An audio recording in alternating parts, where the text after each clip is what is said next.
کیا بیان کرے گا؟ کیا کہنے؟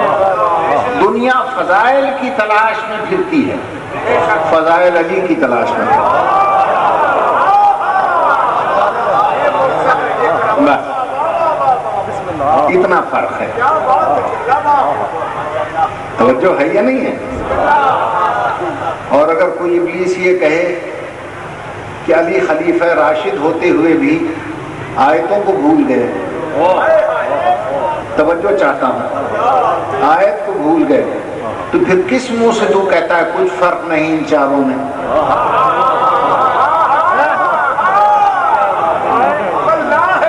جب ایک بھول سکتا ہے تو چاروں ایک جیسے کیسے ہو گئے؟ میری بات پہ غور فرمائیے۔ بس یاد رکھیے، فضیلت تو بہت بلند چیز ہے، علی اسلام کی ضرورت کا نام ہے۔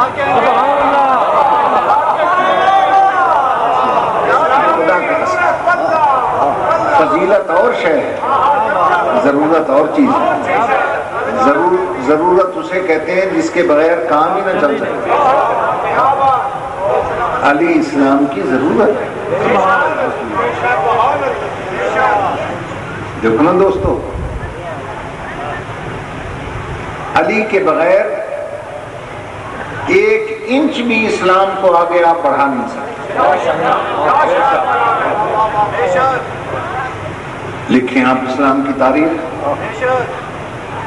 اسلام کا آغاز کسی بلڈنگ سے ہوا ہوگا، کسی عمارت سے ہوا ہوگا۔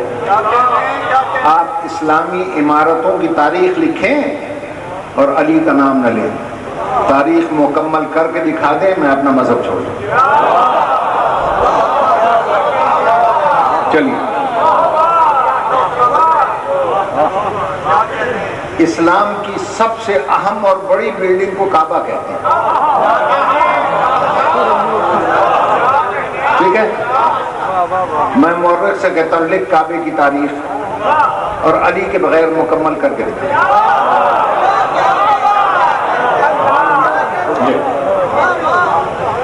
پوچھنے والا غیر مسلم مورخ پوچھے گا کعبہ کیا تھا؟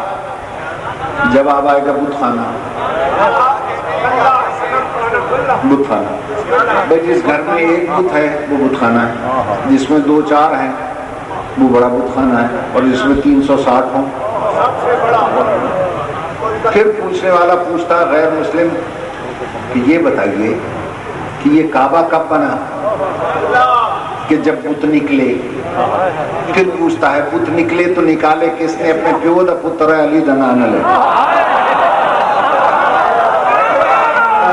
نکال کے لکھا۔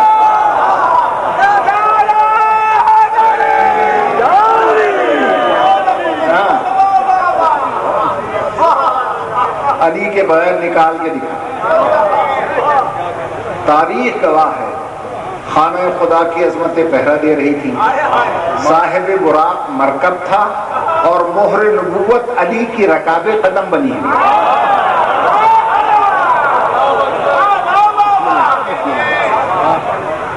اور بتوں کو توڑنے کے لیے آخری درجے کی رسالت جھک رہی تھی اور اول درجے کی امامت اٹھ رہی تھی۔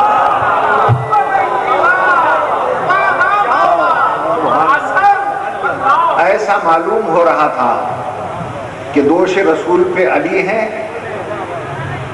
یا سورج میں سے چاند طلوع ہو رہا ہے، یا نبوت کی انگوٹھی پر امامت کا نگینہ جڑا جائے۔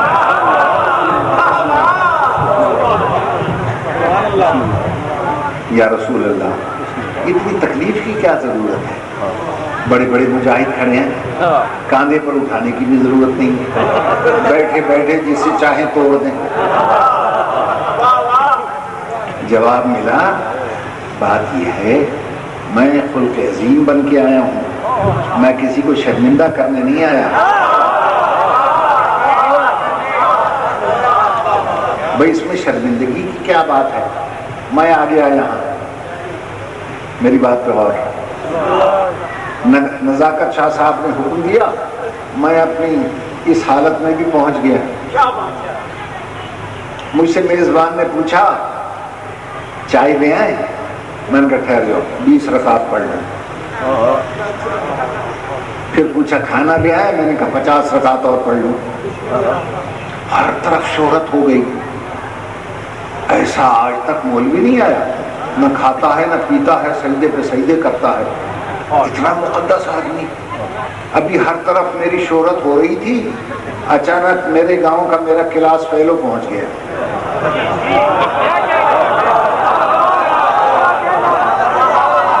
پرائمری میں اکٹھے رہے، کتابیں چوری کی،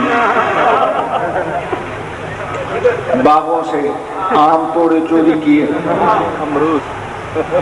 کھیتوں سے گنے رات کو چرائے۔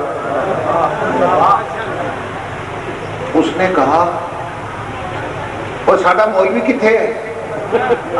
قاضی صاحب نے کہا زبان سنبھال کے گل کر، ہمارا اتنا بڑا مقدس قبلہ کعبہ تو کہتا مولوی کتھے؟ اس نے کہا قاضی صاحب تھوڑا ہوئے گا قبلہ کعبہ، میں ہوں پرانا واقف۔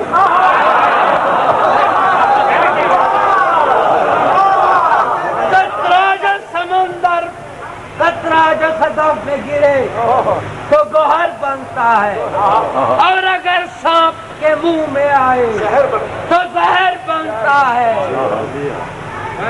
انسان بگڑ جائے تو بن جاتا ہے ملا، اور ملا جب بگڑے تو اسرار جیسا سور بنتا ہے۔ واہ واہ واہ۔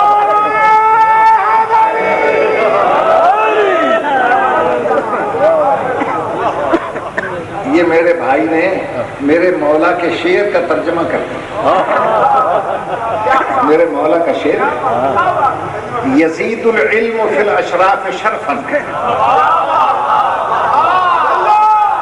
وفی الارذال منقصۃ وذما۔ علم شریف کی شرافت کو بڑھاتا ہے، کمینے کی کمینگی کو بڑھا دیتا ہے۔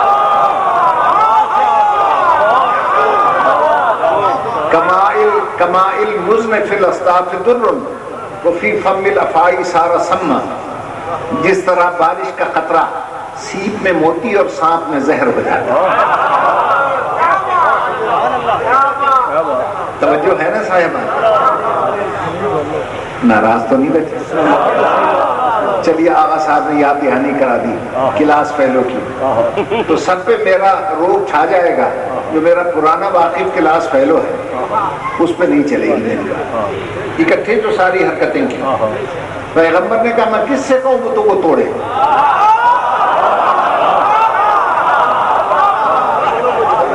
جو بھی بدھ کی طرف ہاتھ بڑھائے گا وہ آنکھوں میں آنکھیں ڈال کر کہے گا میں اس کا پرانا واقف ہوں۔ اور اگر کسی نے ضد کر کے پھر بھی توڑنے کی کوشش کی تو بت آنکھوں میں آنکھیں ڈال کر کہے گا بڈھے شرم نہیں آتی، کل تک سجدے کرتا رہا توڑنے آ گیا۔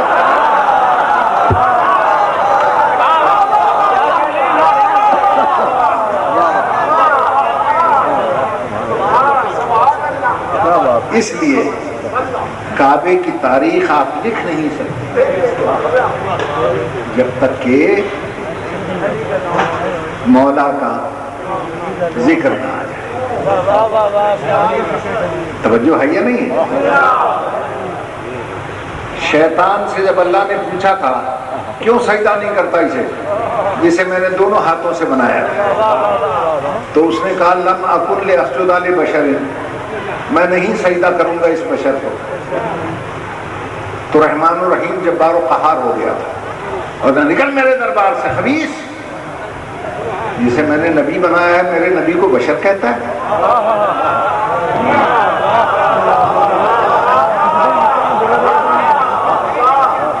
ہم سے لوگ پوچھ لیتے ہیں جناب شیطان کی کوئی نشانی تو بتائیں۔ اب ہم کیا بتائیں؟ قرآن نے بتائی ہے، ٹی وی میں دیکھ لیجئے گا۔ جو پر اسرار قسم کی شخصیت نبی کو بشر بشر کہتا نظر آئے سمجھ لو اسی کا فوٹو ہے۔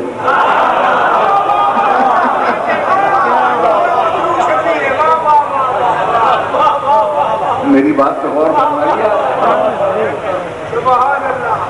عزیزان محترم۔ دیکھیے نا اگر اللہ بے روح کا سجدہ کراتا نا پھر بھی شیطان کا اعتراض ماننے کے قابل تھا. اسی لیے اللہ عالم الغیب ہے نا, اس نے کہا اذا نفخت فیہ من روحی, جب تک اپنی روح نہ پھونک دوں سجدہ نہ کرنا. قانون الہی بن گیا, بے روح کا سجدہ کراتا ہی نہیں.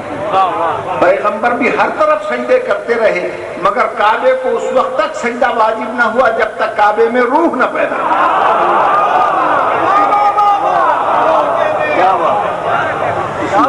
روح کعبہ پیدا ہوا, مسجد خلائق بن گیا.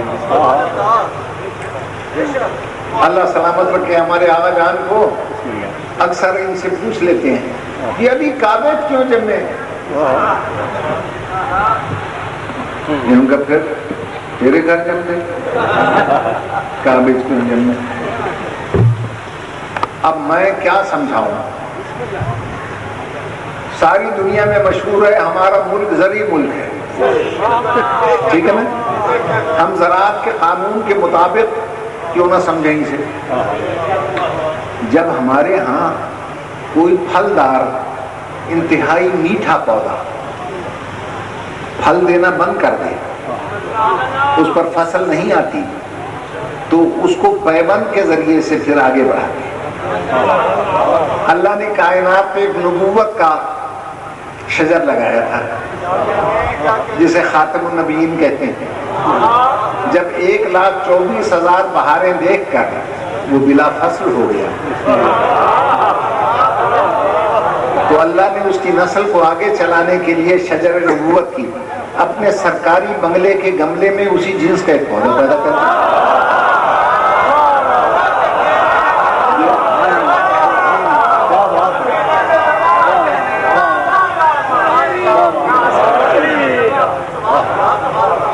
سرکاری بنگلے کے گملے میں اسی جنس کا ایک پودا پیدا کر دیا. اب میں آپ کی معرفت کے لیے ایک فقرہ کہتا ہوں. پودا اتنا طاقتور اور زوردار تھا قاضی صاحب کہ گملے میں شگاف آ گیا.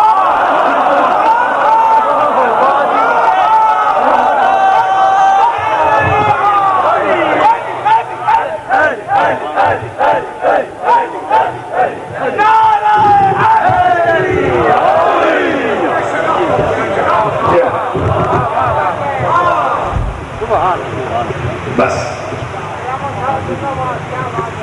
اور پھر جب وہ ذرا پروان چڑھا تو اللہ نے شجر نبوت کی ایک شاخ سے اسے بیان کر دیا. وہ نبوت کی شاخ کو لے کے گھر آ گیا, اس میں پھر ثمر آنے شروع ہو. توجہ ہے کہ نہیں؟ اب جو اس میں ثمر آئے ساری خوبیاں اکٹھی ہو گئی. نبوت کی خوشبو, امامت کا ذائقہ, تولہ کی مٹھاس, تبرہ کی کھٹاس.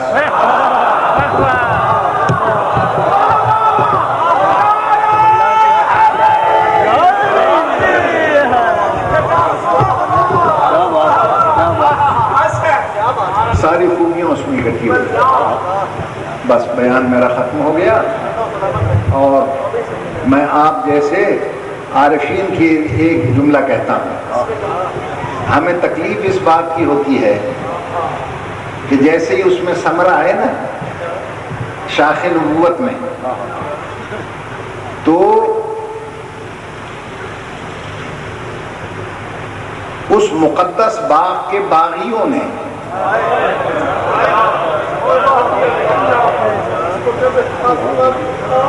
ہاتھ سے توڑنے کی بجائے انہیں تیروں کا نشانہ بنایا.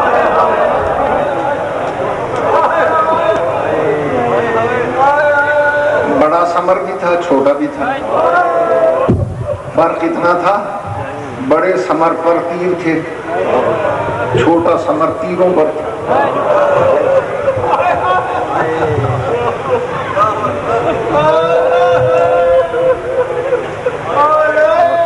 اور جس ثمر پر تیر تھے اس کے تیر سب نے نکالے, بھائیوں نے, بیٹوں نے, بھتیجوں نے, بہنوں نے, لیکن جو تیروں پر تھا ایمان سے بتانا اس کے تیر کسی نے نکالے. ہو سکتا ہے آپ کہیں کوئی نکالنے والا نہیں تھا, نہیں, اللہ رکھے اس کی بہن بھی تھی, بیٹی بھی تھی, بیٹا بھی تھا، پھر کیوں نہ نکالا؟ کیوں نہ نکالا؟ بس اشارہ کر کے بیان ختم کرنا ہے۔ تیر نکالے جاتے ہیں ہاتھوں سے،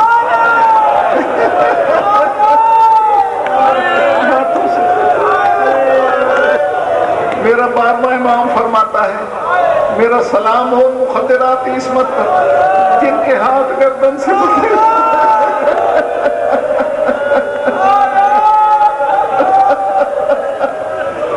سار کا طواف کرتی رہ گئی مگر تیر کسی نے نہ نکالے۔ اور میرے عزیزوں بس بیان ختم۔ اور کیسی بہن تھی وہاں جس نے ایسا نفسیاتی جملہ کہا ہے قیامت تک اس جملے کا حق ادا نہیں ہو سکتا۔ کہتی ہے حسین بھائی مجھے تیرا بچپن بھی یاد ہے، عید کا دن تھا، جنت سے درزی تیرا لباس لایا تھا، میں نہیں بھولی، کتنا خوبصورت لگ رہا تھا تو جب جنت کا لباس پہن کر کبھی ماں کی گود میں، کبھی باپ کی آغوش میں، کبھی نانا کے دوش پر تھا۔ آج میں یہ کہنے آئی ہوں حسین میری بات سن، وہ درزی بھی موجود ہے، وہ جنت بھی موجود ہے، میری زبان میں ماں والا اثر بھی ہے، صرف اجازت لینے آئی ہوں، اگر اجازت دے دے اماں نے جس درزی سے تیرا عید کا جوڑا منگوایا تھا آج بہن اسی سے تیرا کفن منگوا لوں تیرا کفن۔ لاش تڑپ گئی ایمان سے، آواز آئی میری بہن تکلیف نہ کر۔ جن ظالموں نے انگوٹھی کے لالچ میں میری انگلی نہیں چھوڑی وہ جنت کا قیمتی کفن چھوڑ دیں گے؟ مجھے بے کفن دفن ہو جانے دیں۔ اچھا حسین ایک بات سن، میں بھی تیری بہن ہوں، ایک وعدہ کر کے جاتی ہوں، تو بے شک بے کفن دفن ہو جا، تیری بے کفنی کا اتنا پرچار کروں گی، اتنا پرچار کروں گی، وعدہ کر رہی ہوں، اگر ہر مرنے والا مومن قیامت تک تیرے کربلا کا کفن نہ مانگے مجھے بہن نہ سمجھنا۔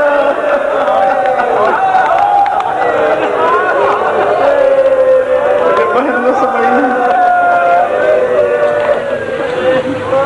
اور لو بھائیوں آخری جملے عرض کر کے میں اجازت لیتا ہوں، اور چلتے چلتے کہا حسین دنیا نے اپنی طرف سے تو تجھے مار دیا نا، اب میں جا رہی ہوں تجھے زندہ کر،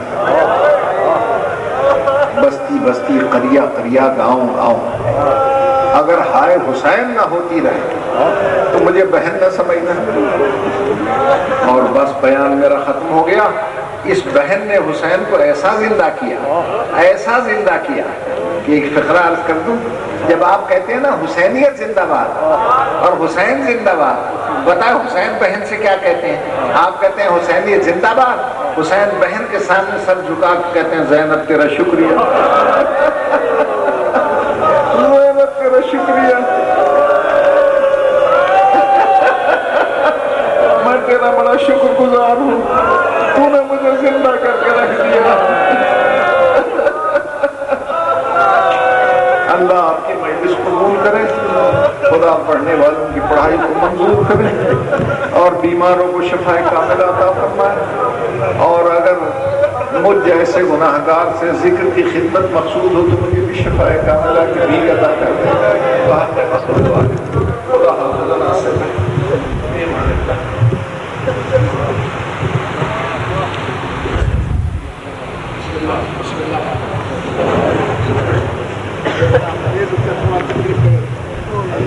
سامعین محترم، اب ہماری مجالس و محفل کی سیدت